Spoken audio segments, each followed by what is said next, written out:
真的要小心。去年在月高嘉瑜，获前男朋友林秉厝拍限制人身自由，佮威胁要破伊的私密相片。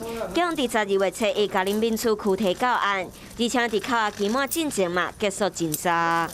无视于对女性身体、人格的尊重，亦不断对于告诉人来施压，并为后续的恐吓等犯行。检察官认定林秉厝涉嫌恐吓、伤害、强制等罪，起诉林秉厝，要求要当量刑。不过，针对高嘉瑜方面指控林秉厝甲本案相片传给朋友这件代志，所无下文。我们也提出这个赖的对话的这个记录，还有照片，也提供给检察官啊。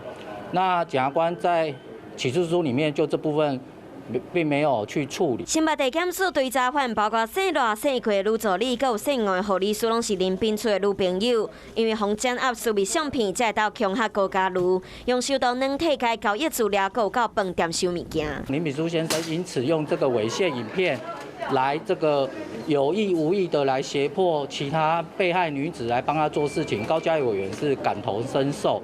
也是将心比心哦，所以都是不予追究。另外，还有平面媒体抛出林秉厝爸爸亲手写的批讲到林秉厝长期低价失调，无法度承受压力，才失控生气。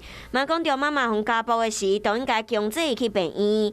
嘛有人怀疑讲，这张批出现的时间点，敢是想要以林秉厝低价失调来减少刑责？亲笔信呢，这么出现的时机这么刚好，怀疑这里面是不是林秉厝先生在操作？随着林秉厝起诉后，上卖交予法院来审理。高嘉瑜嘛表示，希望袂阁有后一个受害者，未来继续关心家暴法性刑事犯罪修法，保护受害者的权益。